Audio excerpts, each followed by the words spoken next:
Hello everyone, welcome to another video. If you'd like to support this channel, please subscribe and hit the bell button. I'll be making weekly videos about filmmaking, editing tutorials, and gear review. In today's video, I want to go over a step-by-step guide on how to create time lapses from beginning to end. So let's get right into it.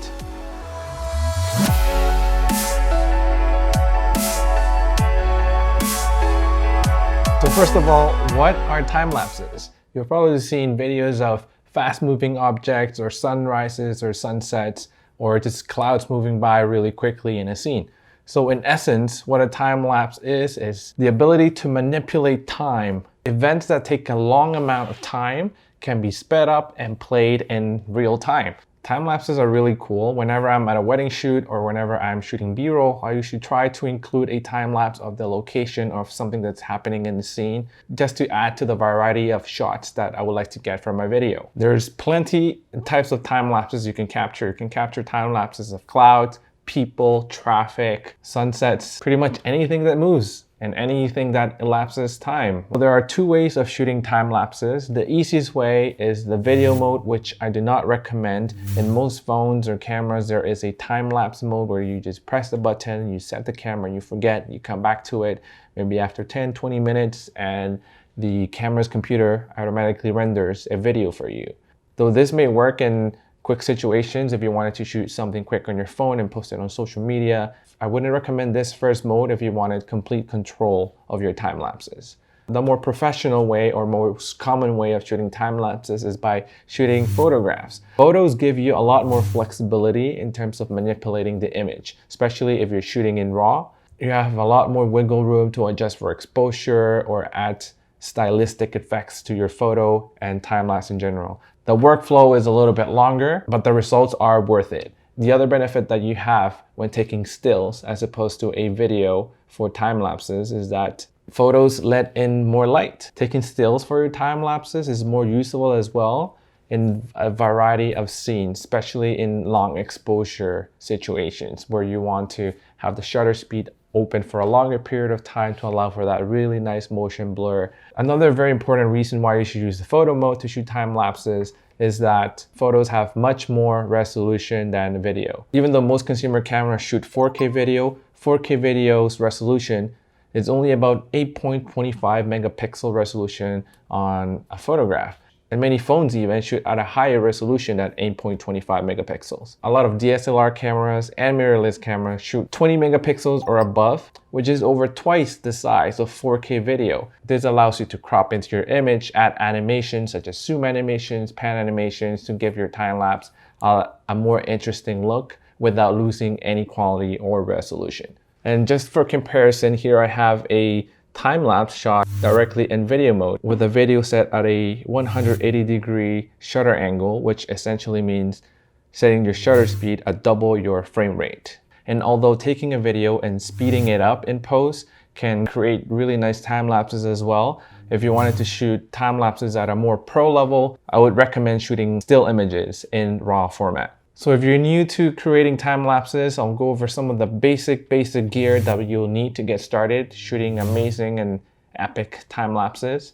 So first thing you'll need is the obvious. It's a camera. I would recommend something that has manual settings. Some phones nowadays, you're able to manually adjust the controls of your photos, which would be very useful in shooting time lapses. I wouldn't recommend point and shoot cameras that do not have manual mode or aperture priority or shutter speed priority, usually the A or the S that you see in DSLRs or mirrorless cameras. You want to have the ability to manipulate the exposure and not let the camera's computer decide what sort of exposure to set for you. You also need a tripod or some sort of stabilizer to keep your camera steady. Any small motion will be very obvious and will be noticed. If you're outdoors and it's really windy, make sure you bring a sandbag to add some weight or something just to keep your tripod steady. If your camera does not have a built-in intervalometer, you will need to buy yourself an external intervalometer, which will control your camera's shutter and take photos at the designated time that you have set it for. But most cameras nowadays come with an internal intervalometer. So check your camera, check your manufacturer's website and see if your camera comes with a built-in intervalometer. The next thing you need are ND filters. ND filters are pretty much sunglasses for your camera. So what they do is they block the amount of light that come in. There are ND filters that are variable, meaning that you can adjust the darkness level of the filter and therefore adjust the amount of light that comes into your lens without having to switch to different ND filters. There are also single ND filters that come at different strengths, but I usually just like to carry one around and I just get myself a variable ND filter. So having the ability to block the amount of light coming into your lens will be very, very important if you're shooting time lapses during the day. In order to get that smooth, blurry, quick motion during the day, you need to shoot in a longer exposure. Since shooting at a longer exposure brings in a lot more light, you need something else to block in the amount of light coming in. You also need tons of batteries, especially if you're shooting a day to night time lapse, or if you want to be shooting multiple time lapses during that one shooting session.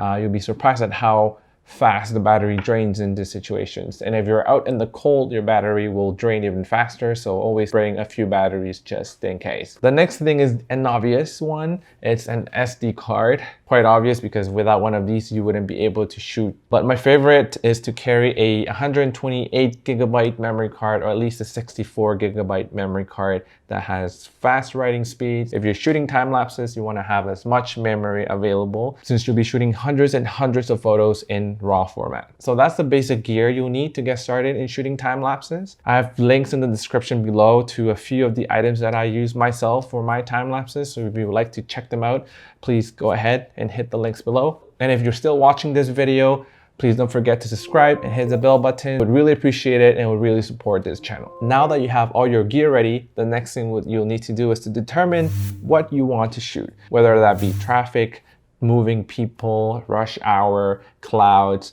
sunrise, sunsets, day to night, or night to day time lapses. Have an idea of what you would like to capture. And if this is your first time shooting a time lapse, just go out and just shoot anything. Just practice. Again, practice makes perfect. So once you have your scene selected, the next thing to do is to determine what mode to use to capture your time lapse. Now you've decided you're going to shoot photos for this time lapse.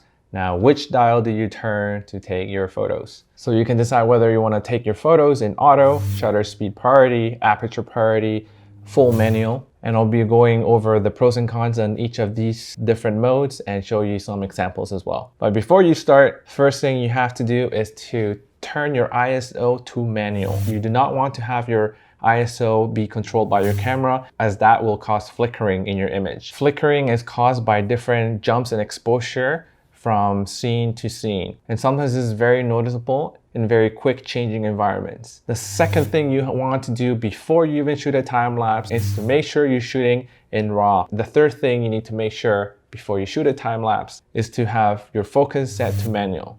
Otherwise, if you let your camera run and have autofocus, what happens is sometimes if there's something that comes right across in front of your camera will try to focus on that for that frame. And then once that thing leaves the scene, then your camera will focus on something else.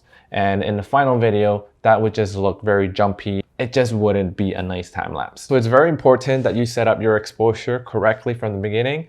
Just analyze your scene, try to determine what exposure you'll need right now and what sort of exposure you think your scene will need, say 10-20 minutes from now if you're shooting a time lapse that's around that time. So the first mode, I would not recommend at all. Please do not use auto mode if you're shooting time lapses. The camera has to decide automatically the exposure for each individual frame, and this may result in hundreds and hundreds of photos shot at different apertures, different shutter speeds, and if you forgot to turn your ISO to manual, different ISO levels. The next mode is shutter priority.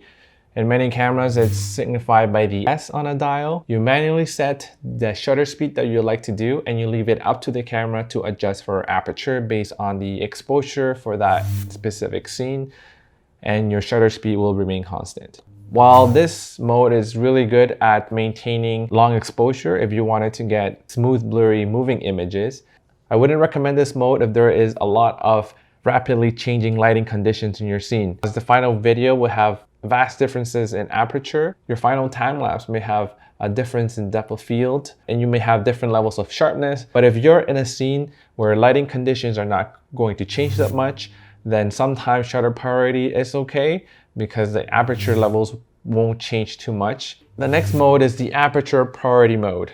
Aperture Priority mode is great for sunsets, sunrises, and in instances where lighting conditions do change quite a lot. In this mode, you'll be locking your aperture and you let the camera decide the shutter speed that it will need to use in order to adjust for exposure each time it's taking a photograph. I do find that there is usually less flickering in Aperture Priority as compared to shutter speed priority. The next mode is the manual mode. And I know that if you're starting out in the world of filmmaking, photography, or time-lapse shooting, going into manual mode might seem a little bit overwhelming, but I shoot 98% of my time-lapses in manual mode because it gives me almost complete control of the exposure and the settings that I want to have. Things get a little bit more complicated when I shoot a day to night or a night to day time lapse. In that situation, you might need to go back in between shots to subtly adjust exposure as you're shooting your time lapse. Thanks for watching so far, guys. And if you're still watching, please hang on tight. I know this is a longer video, but I hope that you learn a lot and you're able to start shooting time lapses right after you watch this video. The next thing I'll talk about is intervals, which means how often you want to take your photos. So when you want to decide how often you want your photos to be taken, so determine how long you have in that scene, determine how fast things are moving, determine how much time you have there, and determine how long you want your final video to be. And this is when we start to do some math, not my favorite part of the tutorial, but it's necessary for you to fully understand intervals and frame rates and all that fun math stuff. So if your final video will be in 24 frames per second, and if you would like to have a final timeless video that is about 5 seconds, simply multiply the frame rate by the seconds. So in this instance, it will be 24 frames per second times 5 seconds. And this would be the number of photos that you need to take in order to have a 5-second time-lapse video. So now that we've determined that we'll need to shoot 120 photos, if you set an interval of 2 seconds, that means that you'll take 30 photos in 1 minute. So now we divide 120, which is the number of photos that we need in total, by 30, which is the number of photos that you'll take every minute if you're shooting at an interval of 2 seconds. So if you divide 120 by 30, that's equals to 4, meaning that it will take you 4 minutes to shoot 120 photos at an interval of 2 seconds. Shooting every 1, 2, or 3 seconds is good in situations where there's fast-moving subjects. If there are fast-moving cars, a lot of people moving all the time, or fast-moving clouds. So if you were shooting a time-lapse over a longer period of time, maybe a sunset, you would set your interval to be either 5, 10, or 15 seconds. One thing to keep in mind is to make sure that your interval is not shorter than your exposure. So thanks for hanging on. This was part 1 of my step-by-step video on how to shoot time lapses. In my next video, I'll talk about my post-processing workflow. So stay tuned and subscribe if you haven't already. Your support will really help me to continue to make videos like these. And until next time.